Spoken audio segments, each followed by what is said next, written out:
Assalamualaikum warahmatullahi wabarakatuh.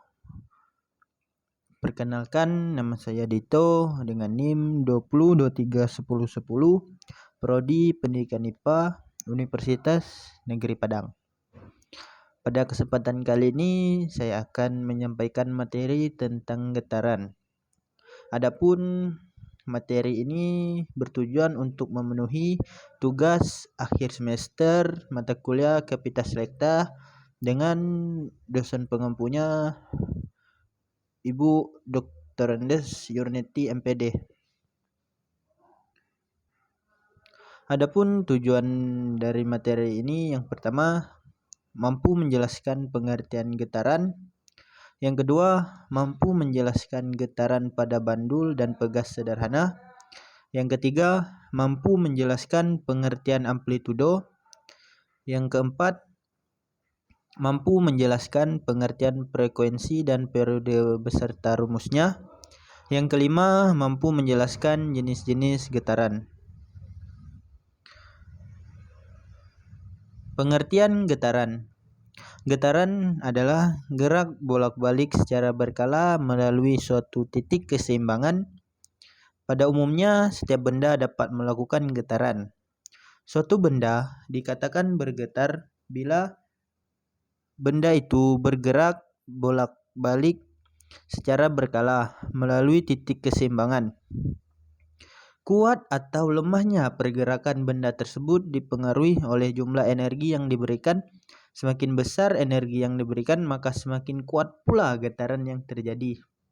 Suatu getaran sama dengan satu kali gerakan bolak-balik penuh dari benda tersebut. Selanjutnya, contoh getaran.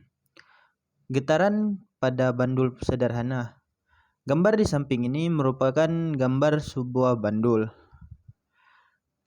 Getaran pada bandul ini merupakan getaran bandul sederhana.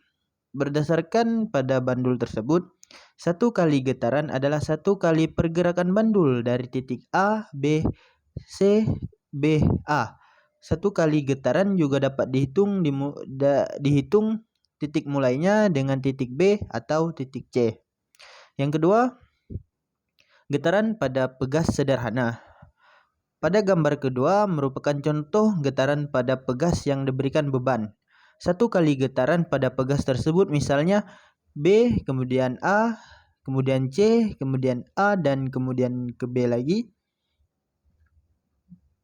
Satu kali getaran juga dapat dihitung dari titik mulainya dengan titik A atau titik C.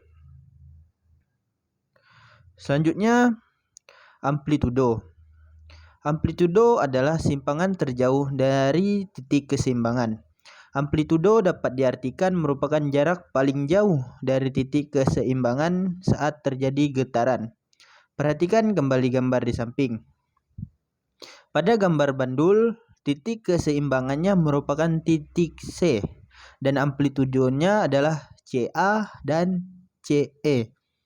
Karena semakin lama gerakan bandul akan semakin kecil, sehingga titik getaran pertamalah yang merupakan amplitudo dari bandul tersebut. Bisa kita lihat pada gambar ini, titik setimbangnya yaitu titik C, satu getarannya yaitu C ke D, ke E, ke D lagi, ke C, ke B, ke A, ke B, ke C. Simpangan yaitu C ke B atau C ke D. Amplitudonya C ke A atau C ke E. Selanjutnya, frekuensi. Frekuensi getaran adalah banyaknya jumlah getaran yang terjadi dalam satu detik. Satuan frekuensi dalam sistem internasional adalah Hertz, atau bisa ditulis dengan Hz. Dalam fisika, frekuensi disimbolkan dengan huruf F dan rumusnya F sama dengan N per T, yaitu F sebagai frekuensi, N sebagai jumlah getaran, dan T sebagai waktu. Bisa kita lihat pada gambar di samping untuk rumus frekuensinya. Selanjutnya yaitu periode. Periode adalah waktu yang diperlukan untuk melakukan satu kali getaran. Satuan periode dalam sistem internasional disebut second atau ditulis dengan kecil. Dalam fisika, periode disimbolkan sebagai huruf T dan rumusnya T sama dengan T per N, yaitu T sebagai periode, T kecil sebagai waktu, dan N sebagai jumlah getaran. Periode dan frekuensi saling berhubungan dan dapat dihubungkan satu dengan lainnya. Periode merupakan kebalikan dari frekuensi, demikian pula sebaliknya. Oleh karena itu didapatkan persamaan T sama dengan 1 per F dan F sama dengan 1 per T. Bisa kita lihat gambar di samping merupakan rumus dari periode dan frekuensi. Adapun jenis-jenis getaran, yang pertama, getaran bebas merupakan getaran yang terjadi ketika sistem mekanis dimulai dengan adanya gaya awal yang bekerja pada sistem itu sendiri, lalu dibiarkan bergetar secara bebas. Getaran bebas akan menghasilkan frekuensi yang natural karena sifat dinamika dari distribusi massa dan kekuatan yang membuat getaran. Contohnya yaitu pada bandul yang ditarik kemudian dilepaskan dan dibiarkan menghasilkan getaran sampai pergerakan bandul tersebut berhenti. Kemudian getaran paksa merupakan getaran yang terjadi ketika gerak bolak-balik karena adanya gaya luar yang secara paksa menciptakan getaran pada sistem. Seperti contohnya adalah getaran rumah yang roboh ketika gempa. Kemudian bisa kita simpulkan getaran ini bisa didefinisikan atau kita membuktikannya sendiri. Adapun bila kita praktekkan dalam materi IPA SMP, kita bisa mempraktekkan atau membuktikan getaran tersebut dengan menggunakan bandul sederhana maupun pegas yang dikenai beban. Sekian presentasi dari saya.